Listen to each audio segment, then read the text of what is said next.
Welcome to Assembly Calendar. I'm Mike Friesen. With us for our program today, Assemblyman Brian Curran. Brian Curran represents the 21st Assembly District. That includes parts of Nassau County. We thank you folks on Long Island for joining us. Brian Curran, nice to see you. It's nice to see you too, Michael. We got lots to cover today. We're going to be talking about some events that took place in the Assembly District recently. We're going to talk about events coming up in the Assembly District. You want some turnout. You want the people to show up and let you know what they think. Absolutely. About what's going on here at the state capitol.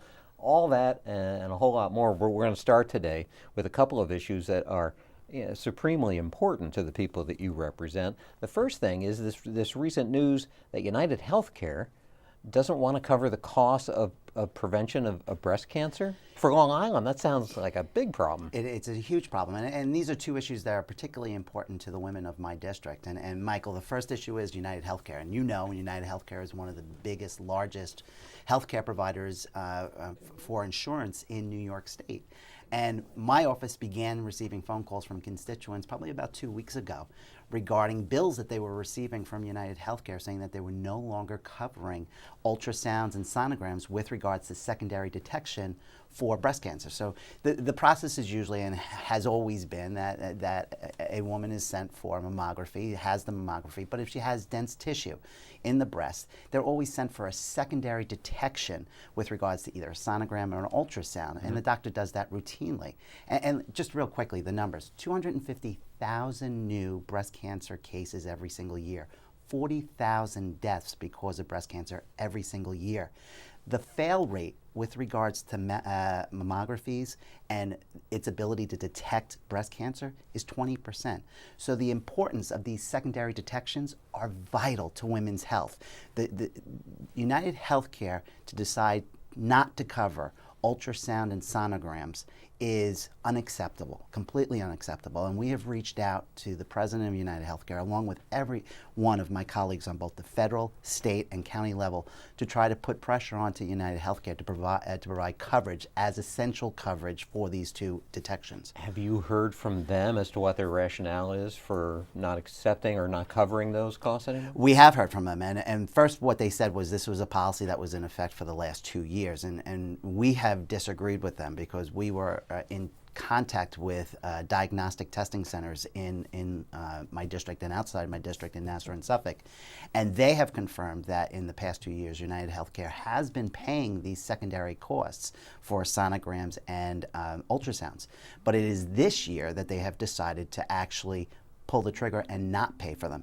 Now that language may have been in their policies for the last 2 years, but they always decided to cover it regardless. Now, in their policies, what they say is both ultrasounds and sonograms are scientifically unproven to show or to detect breast cancer.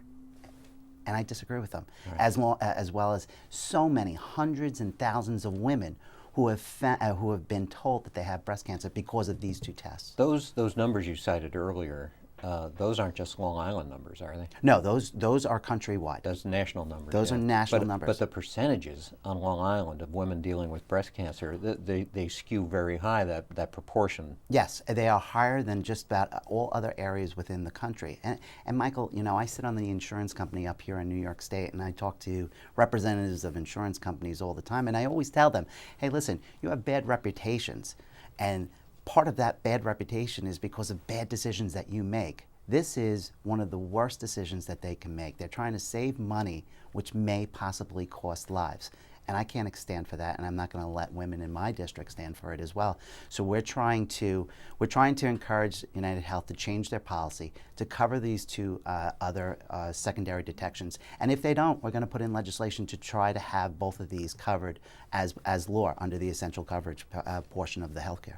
It sounds like that might not be a bad idea anyway, right? Absolutely. But you know what? Here's the thing. It's a good decision for United Healthcare to do it. I just want to make sure that all other health insurance companies now don't look at United Healthcare and say, hey, listen, we can save a couple of dollars here. Let's also cancel that secondary detection under our policy. That second issue that I referenced at the top of the program, impacting the people that you represent, it's kind of an odd thing. It was 20 years ago, it's hard to believe it was 20 years ago, that New York State's legislature and governor created what's known as Megan's Law, that sexual offender registry, where people that commit these types of crimes are put on this registry and they have to follow certain rules and all. and notifications in communities. Because of almost like a sunset provision, some of those offenders are now starting to fall off the list. They don't have to register anymore. They don't have to be on the list anymore, even though nothing's really changed for them. Right.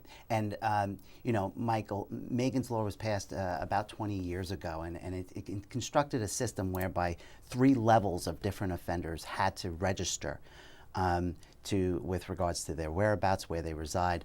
And under the law, as you had said, that after a 20-year period, the first level of offenders, the sexual offender 1 category, those individuals would fall off the list. Now, we're at that 20-year period, but there are some, very awful crimes that are committed as sexual wonder offenders. And it is my opinion that that list should stay in existence for at least another 10 years. Let's extend the law another 10 years to keep that list going. I mean, it's important that our communities know where sexual offenders in this state are residing and making sure that they don't live or reside or congregate next to schools or libraries where our kids or women primarily congregate. And that should be a priority of this legislature this year to make sure of it. And Michael, just with regards to Megan's Law, that's the first problem with it, with regards to this Category 1 offenders falling off the list. But the other problem is this.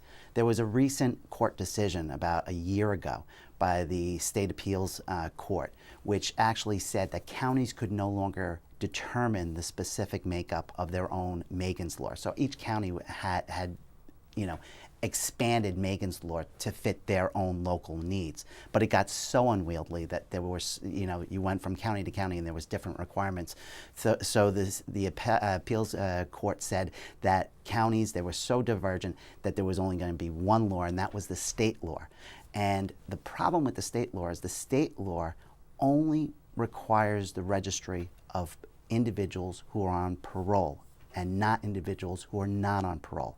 And that are thousands of offenders who are now not on the list because they're not on parole. So we're looking to there is legislation that is in both the Senate and the Assembly to correct this, to allow counties to set up their own Megan's Law offenders list, and as well as making sure that offenders are not allowed to reside within a certain distance from schools and libraries, to make sure that our kids are being safe. I say this all the time. If you folks think this isn't important to you, you ought to go on the internet sometime and go to the Megan's Law registry, put in your zip code, and see what you see. It's always an interesting thing to do, and I think you might be surprised as to who's living in your neighborhood that you had no idea was there.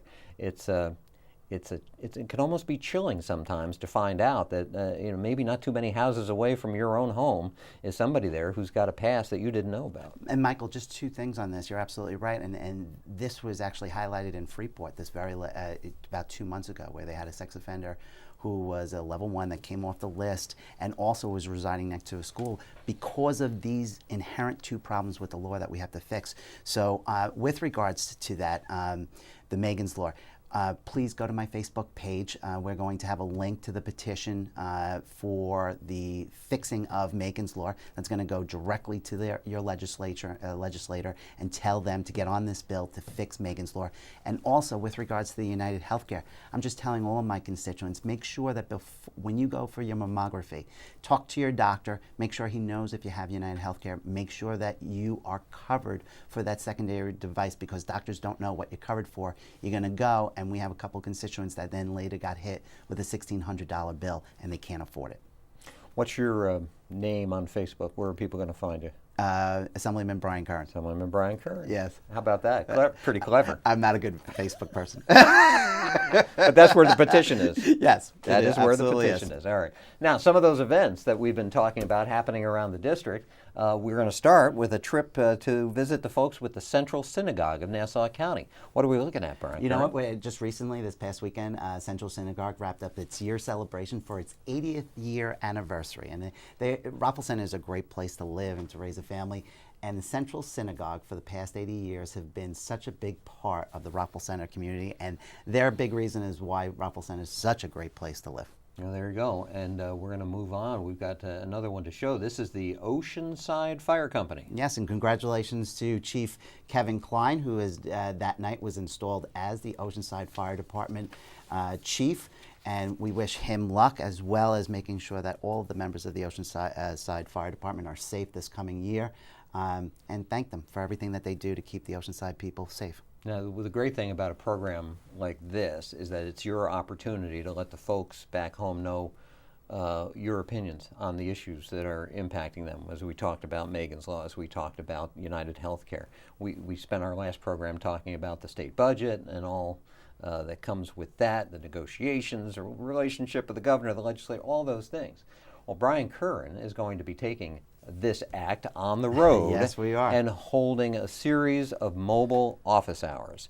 There's the dates and time up on the screen. Tell us what people might find if they were, for example, on February 1st to go to the Rockville Center Library and catch up with you. You know, what we found in the last, my office, my district office is better than any elected district office in this state. They are fantastic with constituent services, but what we have found is that people who work, I live in a middle class district, people work during the day and they have trouble, they have an issue, but they have trouble getting down to the office to, talk to us about it and let us assist them.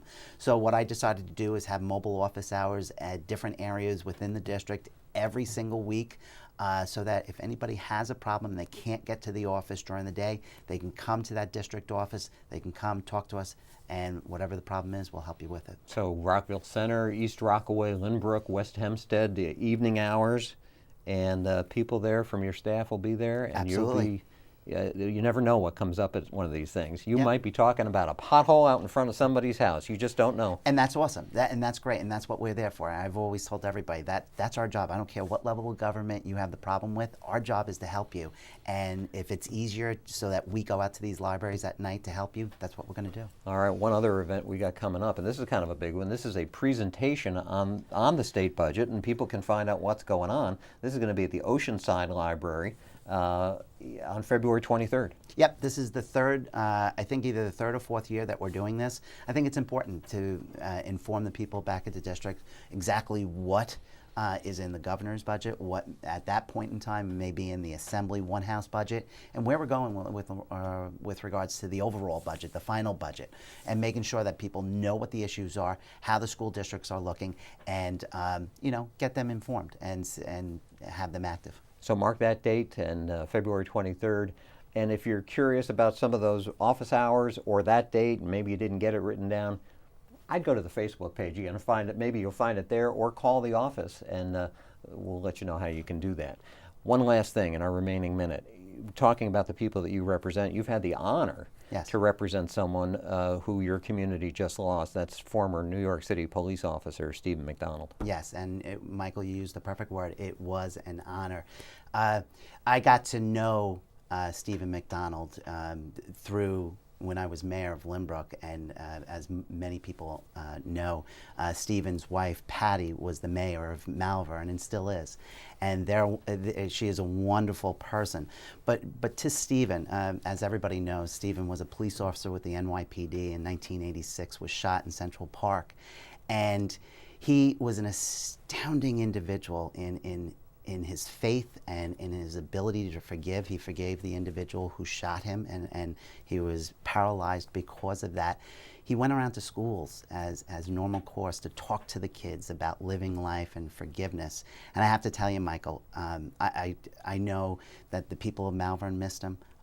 The people of New York will miss him, and he's a much better person than I can ever hope to be, and we will all miss him, and he was a good man. Real inspiration. Brian Curran, thanks for joining us today. Michael. We are out of time. I want to thank you folks for joining us. We'll hope to see you soon for our next edition of Assembly Calendar.